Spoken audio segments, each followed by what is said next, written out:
For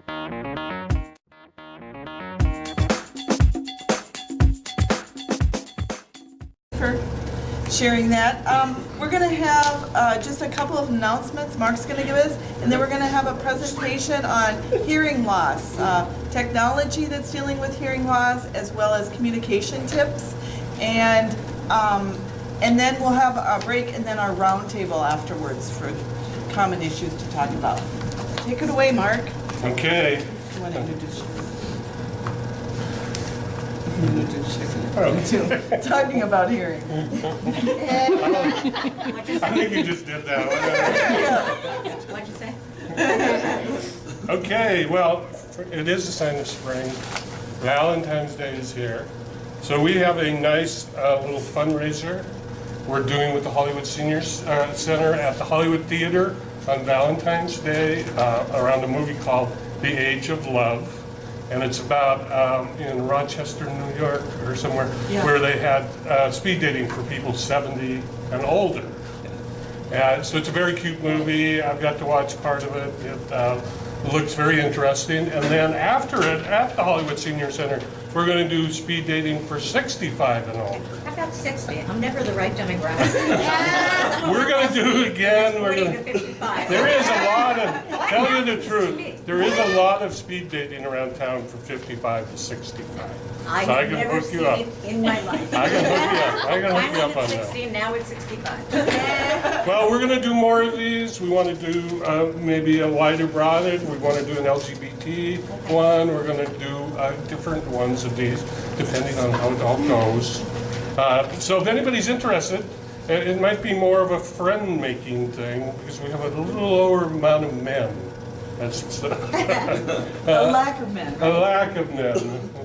But it looks like the movie's going to be really interesting. It is a nice fundraiser. The documentarian is going to be involved at the movie and things, so it should be a lot of fun. And the other thing is, we, as many of you know, we've been doing a series on financial fraud, and we're going to be doing our last one on February 24th, Tuesday at the Central Library here. They've been very popular. We actually have the DOJ is there, Ellen Clem. We have a Multnomah County fraud abuse specialist who has stories that will keep you up late at night. We have a person from Adult Protective Services. And so it's a really great group of folks talking about how to avoid. Our real focus is in prevention. We're not here to scare seniors, not stay home and not do anything. It's to help them prevent being scammed. So if you would like to come, or if you know somebody who could use the information, have them come. And I'm glad she's videotaping me now. Right, all of these meetings are online on YouTube now, so it's not the best editing quality. There's no editing. There's no editing. And then the final thing, this was something to make your life easier. We changed our hours reporting. Some people, depending on your personality, would list every moment they did and every minute of what, and we only need to get it at a much higher level. So we changed the form.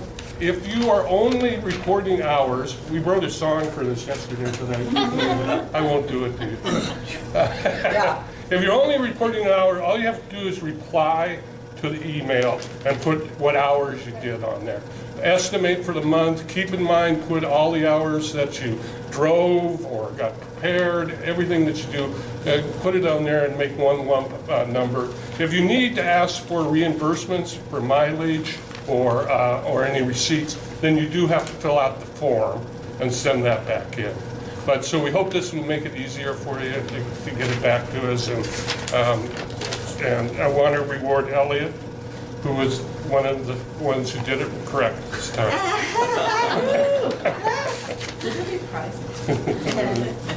All right, go ahead. So Cheryl Bernstein is on the Elders in Action Board, and last year you put together this presentation? Actually, I did it 2 years ago.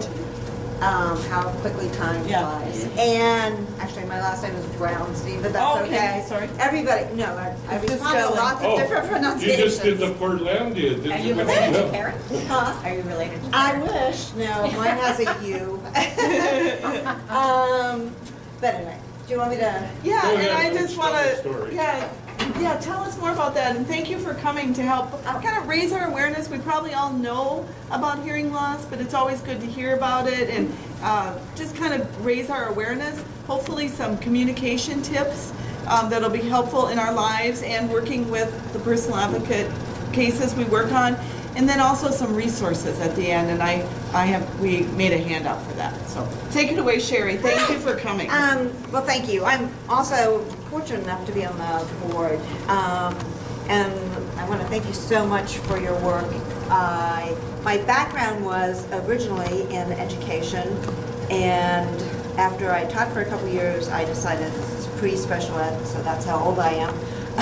I decided I wanted to learn how to reach all kids. And so that lens, I went on to be an administrator, an executive director for a handicap program in Washington, D.C. But that lens of looking at what are some small changes you can make that improve the quality of people's life. And I really believe that sometimes the very simple things can have a huge, huge impact.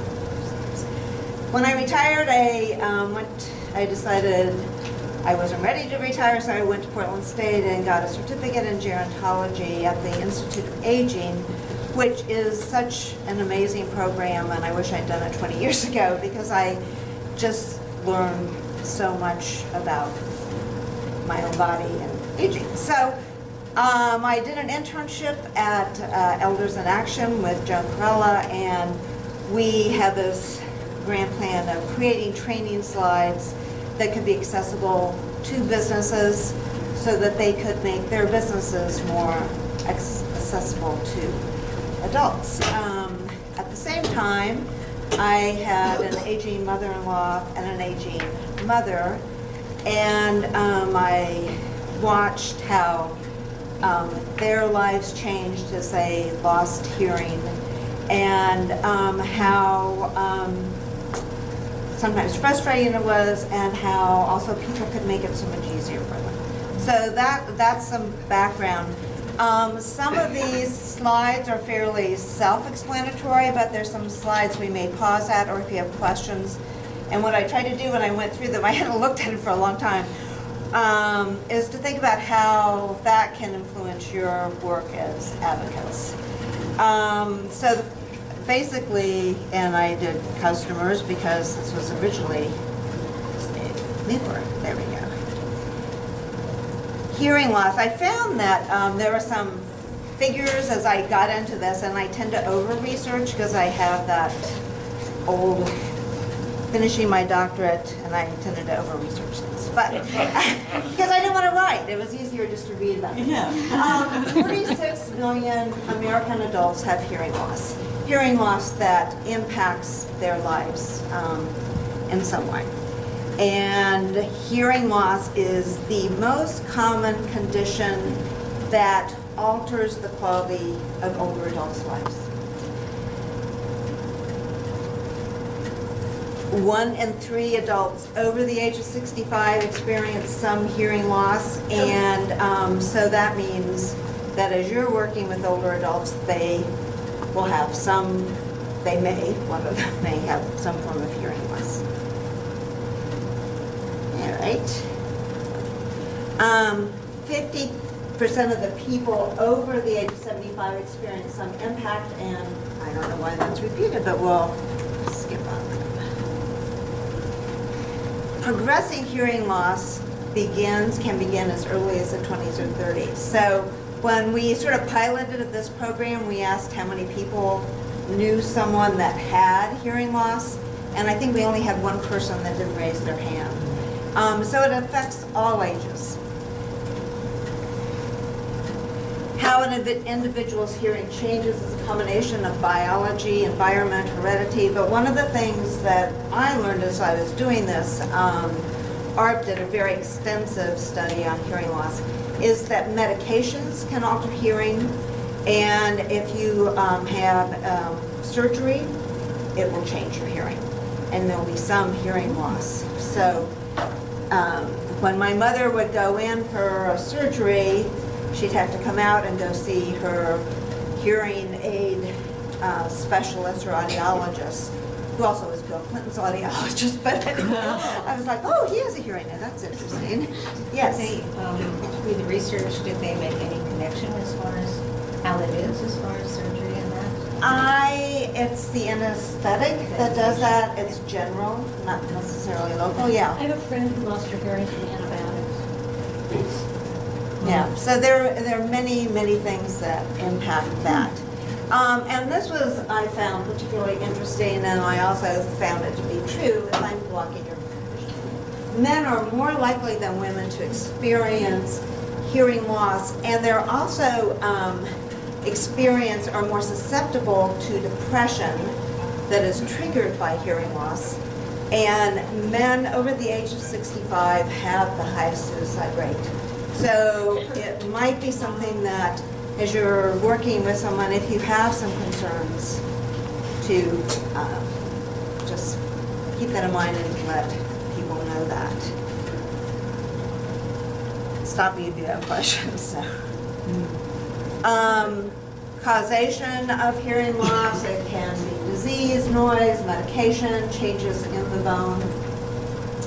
It can be gradual or rapid. One of the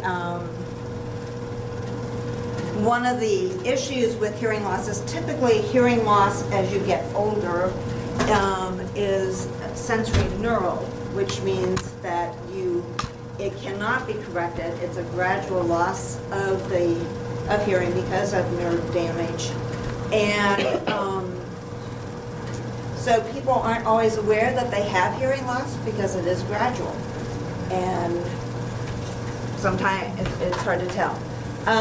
Loss of the ability to hear certain sounds as high frequencies is common among all older adults. So when my husband says, I didn't hear what you said, and I now realize it's because women have higher pitches and higher frequency voices. And he that's really why. doesn't hear. Yeah. So when he says, can you speak a little higher, I am suspicious that he doesn't want to hear. Conductive hearing loss can be corrected, and it's mechanical. Sensorineural hearing loss, damage to the nerves, cannot be corrected. Now, there are devices that can help you and assist you with hearing, but it can't be corrected. Sadly. What do you mean by corrected then? I mean, it can't be reversed. Okay. And sensorineural hearing loss is gradual and progressive. So, some people with hearing loss have a combination of both. And sensorineural hearing loss is typically related to the aging process.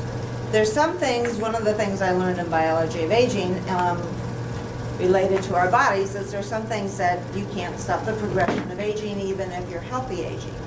And I used to think, oh, I can stay healthy and get better. No, there's just some things that are going to go on you, and there's some things that don't change. And the most surprising thing to me that I found was seniors rank hearing loss as the most challenging sensory loss. It leads to isolation and depression. And I always thought vision or mobility, but hearing loss was ranked as the most challenging.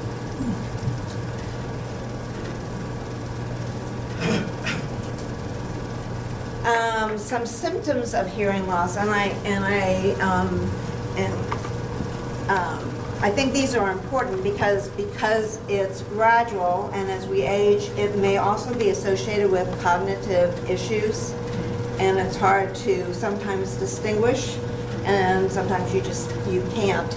But mistakes words in conversations, misses directions or warnings, responds inappropriately, withdraws in groups, and that's a huge one. and avoid social gatherings, obviously. And one of the reasons people avoid social gatherings is that even with an assistive device, it's hard to screen out the background noise, or if you're a person that gets a hearing aid later in life, sometimes understanding mechanically how to use it, and because you can change the frequencies on it, so if you're in a movie theater, it will pick up those sounds better. If you're in a group, it'll block out the background noises. But being in a group is sometimes very painful because of all of the sounds. Misleading behaviors. Appears confused or cognitively impaired. And one of the things that I found with my mother with her hearing loss is I'd say, wow, yesterday such and such, and there'd be this pause, and about 2 minutes later she'd say, did you know that yesterday such and such? And the processing was also slowed down. And people can get very angry or reactive because they're misreading, or they're only hearing part of a conversation, or they're just stressed and frustrated. They can become anxious or fearful, irritable, paranoid, defensive. And I think what's important about these behaviors is if you see a shift in behaviors, rather than, occasionally this happens, it may be a flag that this person is really experiencing hearing loss. And people learn coping mechanisms with that hearing loss, so sometimes it's very hard to tell, because they'll watch your face closely and they can read your lips, or they won't read your gestures. So if you're working with someone and they are irritable, it may not be because of you. Hearing loss symptoms, they miss directions. This is sort of a repeat of the other. And they appear disinterested. So this is just a quick summary. Because hearing loss is gradual, many clients may be unaware of the existence or the significance of their hearing loss.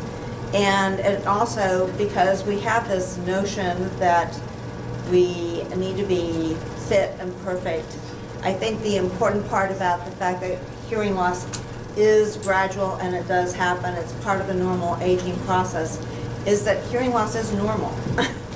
And you're not weird and you haven't done something that's defective. It can be increased. Cheryl, is that website a source for you? Yes. Thanks for asking. Some tips, and I preface these tips with it needs to be appropriate for the situation, and you need to be comfortable using them, because and sometimes practicing these tips helps. Moving closer optimizes the opportunities to hear. Positioning. Make sure you have the person's attention before you speak if you know they have a hearing loss. And actually I have a good friend that has hearing loss, and he'll sort of tap me and say, hey, can you look at me?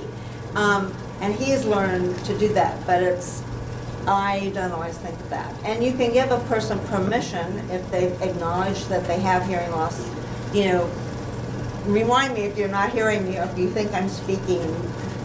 It's okay to say, hey, and it's okay to say, have me repeat it 4 or 5 times, because sometimes you just don't hear.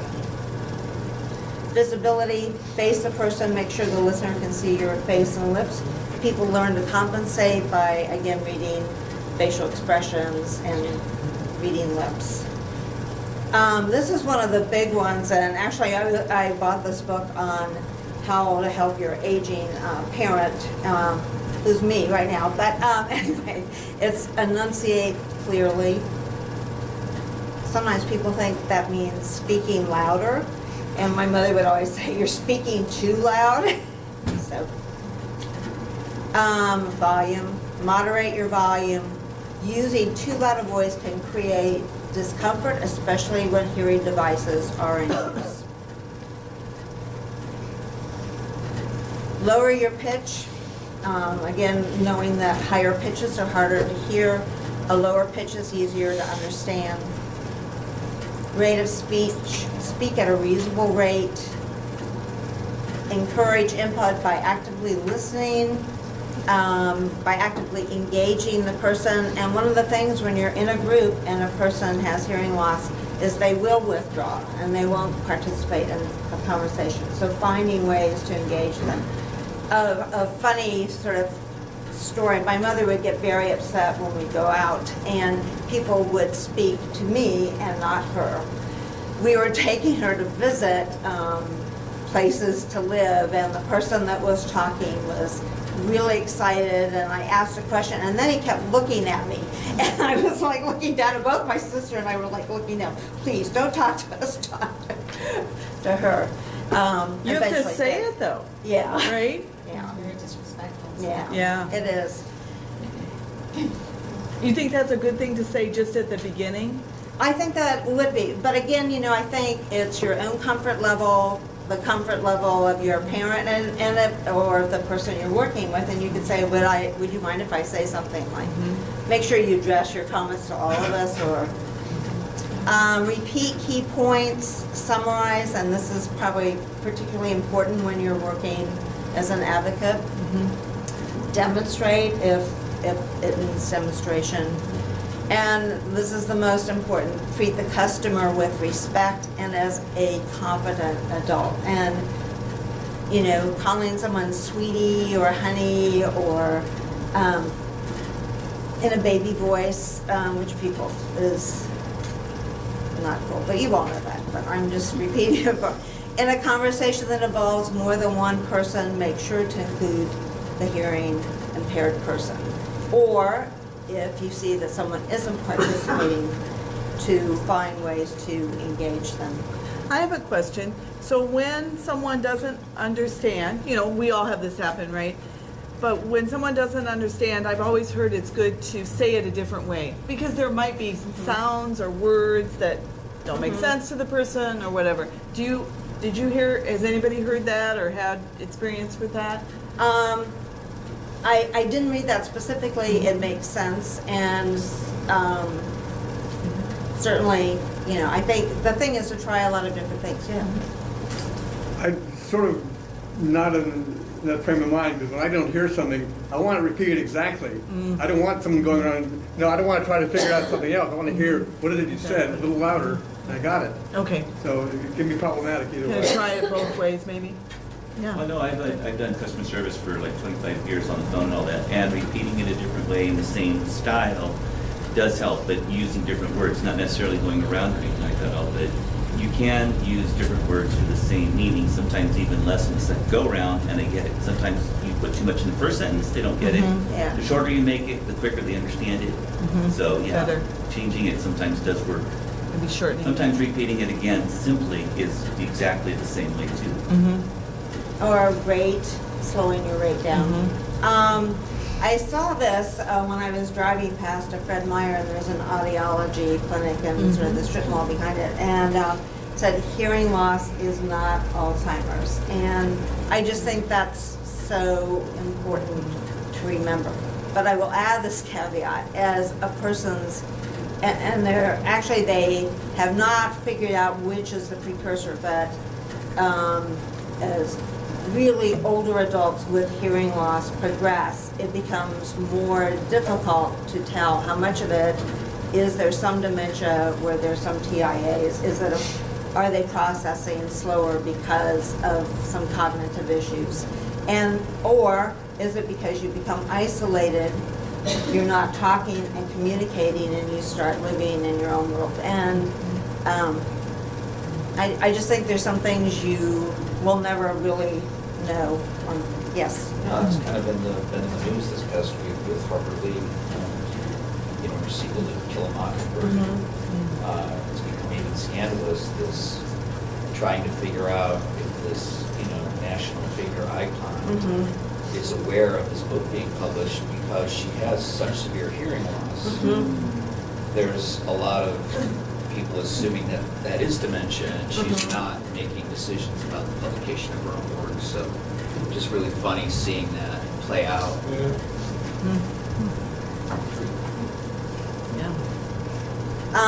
Written materials, again, those can be helpful if it's something that you need to communicate with larger print or sharp color. And if you can, keep background music and noise levels to a minimum, or if you're sitting someplace and you're going out to dinner, see if you can find a place that's more isolated, so, because background noise is really disruptive to people with neural hearing loss. And acknowledge if a setting is noisy, I think, so that the person doesn't have to feel bad about complaining, like, this was really noisy and painful.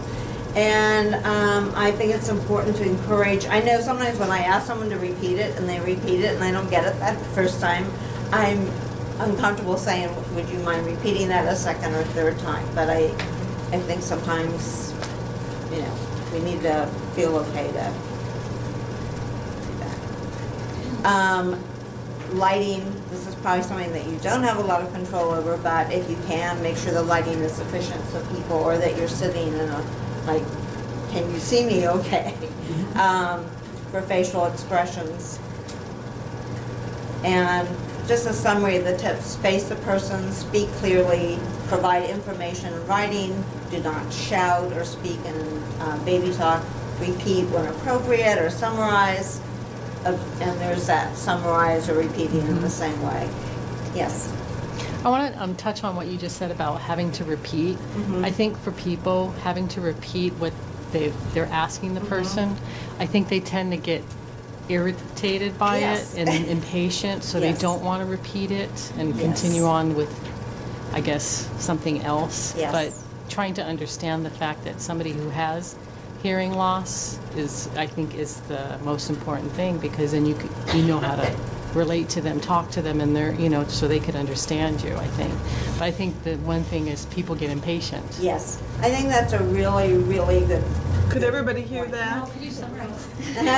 Because you're facing this way, Connie, so they couldn't hear you. Oh, what I was saying is that people have a tendency, when you have to repeat yourself, you get impatient, and so you get irritated. The tone of your voice changes with that person. So it's a part of understanding that person who has hearing loss, so you could communicate with them well, so they could be heard and understood, and not both of you get frustrated with each other. I don't know, the group, you know, the age group that we're working with or volunteering with. I think it's important to know, you know, to understand that part. I don't know, just my, from what I've observed. I do have hearing issues, and I will miss one word out of a paragraph, and I'll say, I didn't hear your last sentence, and they'll start 2 pages before. Just the last sentence, and it's hard to focus I'm people. completely in agreement. And when you were talking about that, I thought of a couple times where my husband said, what'd you say? And I went, blah, blah, blah. What'd you say? And I went, blah, blah, blah. And it is something you have to monitor in yourself. Should I hand these out so people can make notes? Sure. And so just some reflection, what strategies are you comfortable using with folks? And of course that may vary with the person who has hearing problems. Are there some strategies that would be helpful for you to practice or to improve? And is there any takeaway that you can use from these slides that you will use either personally or professionally?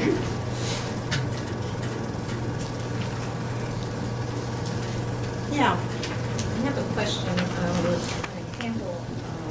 Could you speak up? Yes. So there's a very dear friend of mine, in fact, I think she's turning 80 this month.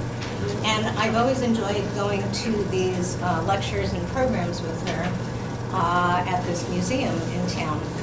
And we always sit in the front. She's had tremendous hearing problems, and so we'll be sitting in the front and she'll start to talk to me, and she's the one talking very loudly. And I'm not sure what the most appropriate way is to get her to realize that it's everybody on the block can hear, and not just at the performance. And I don't know what to say, because I feel like, you know, I can't just, so that's been an issue for me, and I found myself not going out with her to those kinds of things as much, but getting coffee with her one-on-one. Do anyone have some idea? You said you're good friends with her? Have you ever just said, I can hear you playing if you talk just like this, please? Be direct and confront the person individually. I have hearing loss, and I directly confront the person. If it's like that, I just say, I hear you just fine. Could you please bring down the tone a little bit? I can hear you. If she has a hearing loss, that's why she's talking really loud, because she can't hear. I know that, but it's not appropriate at the venue. Yeah, so it's just, I would just say, I can hear you just fine. And she can lower it and still hear herself. So I would just directly confront her and just say, I think, and do it the way you want to hear it. Well, the thing is, I don't want to hear it if we're at a performance. And I don't think anybody else does. Well, I guess what I'm saying is when you say it to her, like I was saying it to you, say it directly to her, say, I understand how you, or I can hear you just fine, could you please bring down the tone? Okay. Give it the tone that you want to hear. She should be able to, if she can't hear that, she's going to let you know that, then you can decide how to go from here. Well, she's got it up so that she can hear what's going on in the program. So I will attempt that, but it's repeated. I think it's a challenging situation, and I'm starting to have hearing issues, and I really get it. It's hard for the person that you're with, and it's hard for you, I think it's just practicing, just saying, if you really, it's a friend, so it's important to have conversations, but I think we're all going to be having that conversation at some point. And people are defensive about their hearing loss. I mean, we don't want to be seen as less than competent. I don't know if you'd be comfortable saying something before you arrive at the concert that, I enjoy your comments, but I think you're not aware of your volume when you're saying them. Well, that's more behavior modification there, which I don't know if I can do. But I appreciate what your comments are, and I will It's hard. figure it out the next time. Just say to her, try to listen to the program. Can we talk about this after the show? I work at an assisted living or activity group, and we have a lot of conversation going on when we're running groups, and that's how we kind of deflect that. Let's talk about it after. So it helps. Also, you could maybe write it down for her and saying, I really enjoy your company when we go to these performances, but you're also, is there any way that you, as a friend, you could say it in that way, you're a little bit loud, too loud, I don't know. This could be the wording when you do approach her, what you say. I think I'm going to start asking people when they stop doing things with me if I'm being obnoxious. That's another seminar. Well, and I think it's also important just to really look at why we're uncomfortable too. That's a good point. Yeah, Because there's a lot of issues here. yeah. My mother used to think that she was losing her hearing. And she was concerned about that. And we were talking to her several times about it. We decided that it really wasn't her hearing at all. It's just that you should really not watch British comedies. You can't understand what in the world they're talking about. You can laugh and enjoy, but don't try to understand. Closed caption too. When I was younger, we always thought that probably losing a hearing was an advantage because my grandfather was married to a woman that was the original chatty Cathy. She just rattled on 24 hours a day. He had a hearing aid back in the old days. They were about the size of a cigarette pack pocket, and you would see him. Put his finger in there, just move it slightly, he knew exactly what he was doing, he was turning her off.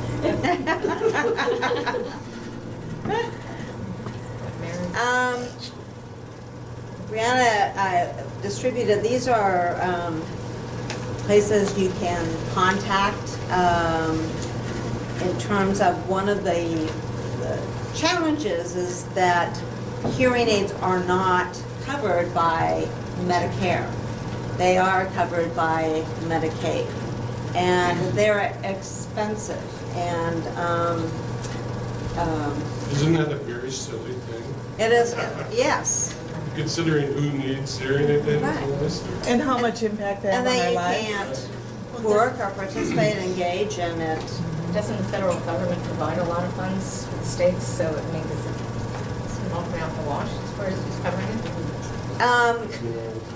Well, I think that the thing is that you'd have to contact one of these associations, and I'm not aware of any, unless you have financial need, if you're in that in-between group, and not Medicaid. It's hard. to find Costco these has the best prices on hearing aids. Same quality as top of the line. It's a huge business. And do they have an audiologist that adjusts? They will do the testing, they'll adjust it. Yeah, Costco. Yeah, it's the best place to go. Isn't there some free resources, Brianna, for hearing? We're getting aids? to those. So, All right. Oh, Oh, wait. these Let me go are- back. I think you go one fat past it, actually. Oh, wait, okay. Oops. Oh, I see. The Lions Sight and Hearing Foundation, Yeah. Yeah. Neighborhood House, Well, on and your. Brianna will provide you with a free, No, well, and I corrected it on yours. Neighborhood House actually has a Lions Club representative come every Monday. And Lions Club can be slow, because a lot of you might work on cases where someone's needing to do a Lions Club application. And we've just found it can be slow. And so, but then I found out that at Neighborhood House, they have a representative from Lions Club. Help you complete the form, you know it's complete, and then she takes it back. So that can really help. Are these recycled hearing aids? No, or they're are they new. new? They do fundraising for them. Yeah. And I'll tell you what I didn't find out, I Yeah. don't know if anyone knows this, but I wonder what happens to hearing aids when the person that was using them dies, and The Lions Club does That's- collect both eyeglasses and hearing aids. Oh. They have a hearing aids bank, but I've understood these are new ones. I don't know that, unfortunately, I think all the used ones go to other countries. really, Yeah. well, that's a nonprofit that needs to, yes. I think they actually stay here because I Do got they? mine. Okay. Yeah, because I got mine through Kaiser. Fortunately, I have to tell you that my device I have that's called a cochlear implant. Yeah. This is a hearing device, not a hearing aid, so it's covered by insurance to the tune of $12,000. Plain and simple. Where a hearing aid is over the ear, that's like $1,200. So fortunately, they classified this differently, and I was able to get this for my copay, basically. But they have, when I go in and get this fixed or whatever, they have replacements. So they actually, I think they keep them here. Okay. Refurbish them, because they can refurbish them since they have contracts with the hearing aid companies. Yeah. And then they give them out, because I know that you can get through some areas and some of the hospitals, if you get it originally, you can get discounted prices. So my partner's got CPAP, and when he needs a new piece, he refers them to a place that he has used within Kaiser. Oh. And pays 1/3 of the price of it instead of $500, which is just the strap that goes over the head. Wow. So okay. they do refurbish them and they keep them. So, but I don't know that you have to turn them in Right. from, you got to take it off the person and say, here, we want to donate it Yes. back, and they'll refurbish it and hand them out. Good to know. So ask your local care provider. That's all I can say. Go to the audiology. Audiology is where you get this. So Yeah. And they can be really, even just the hearing aids can Yep. be $5,000, $6,000, $7,000. I mean, Yeah, it's really good to shop around Yeah. on those. But I think you can get them down to $1,200, but you can also spend just some 3,000. I've heard up to 3,000 for the premium. Well, and it depends on your hearing loss, right? No, actually, What no, kind it just you depends need? on the device Yeah. you want to wear, how big or small, or whatever you want, how you wear it. Or It's if all it- dependent on that, they're all the same. Or if it just has different channels in Mhm. terms of where you are. Someone told me about a hearing loop. Yeah, we're gonna talk about those. Okay, back. Okay, so here are some solutions. Personal sound amplifiers, they're not hearing aids, they're low cost, around $100.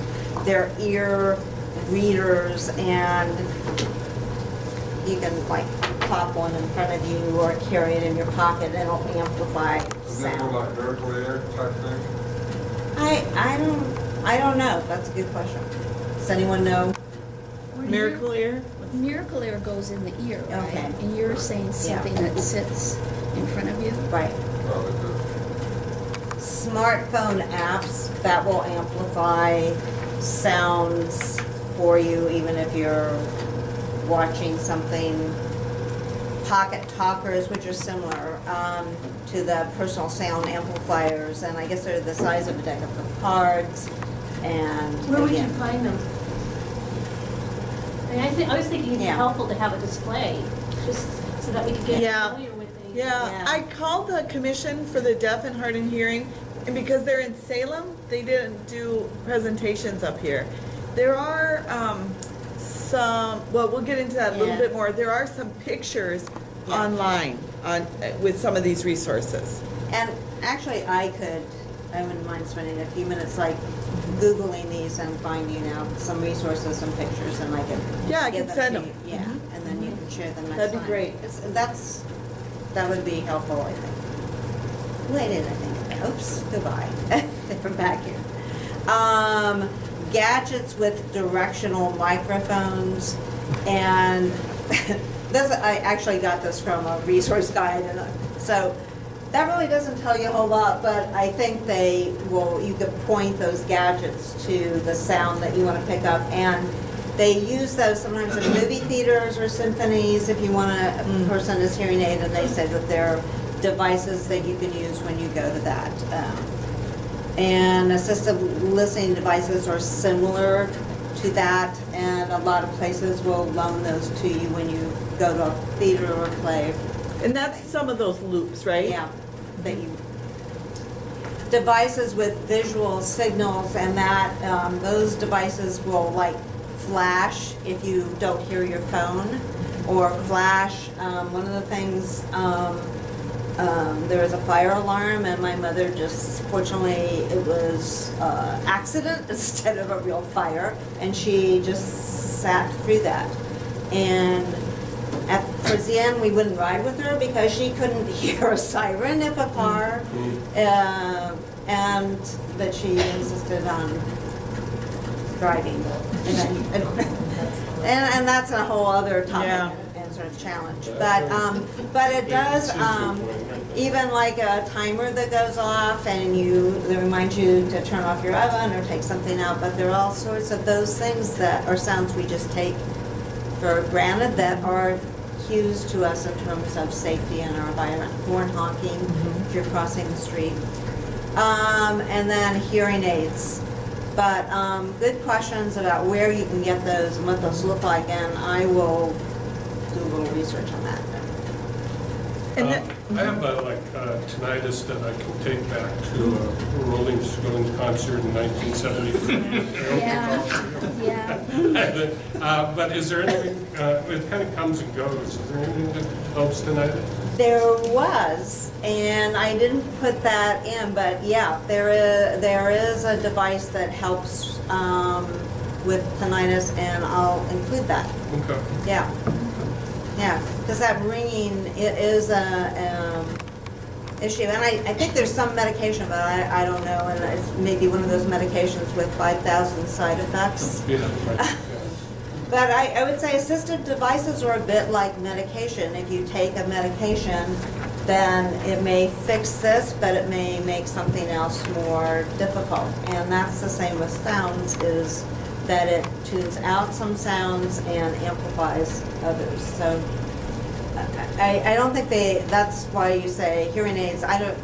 You have a hearing device in are there things that frustrate you with that hearing device? I've only had this for like 4.5 years, so I've never really heard in this ear. So when I first got it, all the background noise, the white noise that y'all hear, it still takes me a little while to just tune out a lot of the sounds that y'all hear that y'all don't pay attention to, that I pay attention to. So kudos to all of y'all for learning how to do that. Yeah. But I also have tinnitus, and we're talking about that. It's also a bit of a distraction with both of them because I have to pay particular attention when I'm listening also. But the medication I want to point out is that tinnitus is it's a brain issue. It's not an inner ear issue at all. So I keep thinking about looking at that medication and asking about it and seeing if it really works or whatever. I don't know if it can work because it's all in the brain when you hear it. So for them to give you a pill to get rid of something from your brain, that's difficult. Yeah. So it probably wasn't the Rolling Stone concert? Maybe that was, You need I haven't I switched brain now. What medication were you taking during that concert? We might be able to. You need a shrink. It was prescribed at the time, but illegal now. So a couple of other resources that you might work with, on cases are TDAP, Telecommunications Assistive Device Program, and that's a state program. I can send these out too. We had slides, but they didn't come through. And that, someone might need a special amplified phone or a phone where you can read what the other person is saying, and those are free. From the state. You get them, it's kind of a loan program, long-term loan program, and it's not income-based, but it's not a wide variety of devices either. It's mainly just the phones. And then Access Technologies was one of the great things we found out about preparing for today, and that's a nonprofit in Salem that has all kinds of different devices that they loan for like 9 days for $20, and then you can see if it helps. So that seems like a real asset. We'll send you that link too. They have all kinds of things. The phones, the speaker thing where you can listen to the phone or the TV and switch back and forth. It has a light on it when the phone rings. A smoke alarm, if you need light for that, or vibration, I think it has too, right? Also, they have mobility things, like you're getting up out of a chair and you need something to be able to help you turn as you get out. So you can stand up and you can turn. All kinds of things. So it was a good find when the commission couldn't come to give a presentation. They said, call Access Technologies. They'll give you some information. So just things you might see a case come by that says, help complete a TDAP application. And that's to get, a special phone.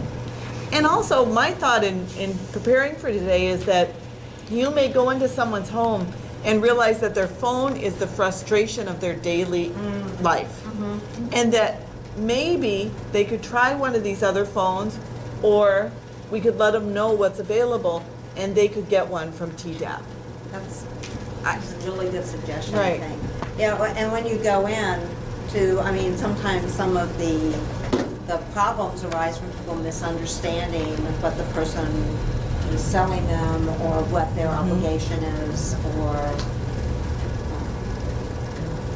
and people take advantage of that too. Right.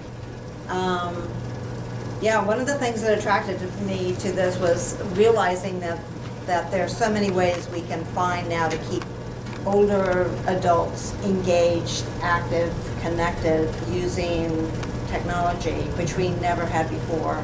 People that are visually impaired, and they may need someone to help practice that, using those devices. And that's another piece, is that just giving the person a device, sometimes they can't figure it out, and you really need to make sure that you follow back up and see if they're using it correctly, or have someone follow up with them.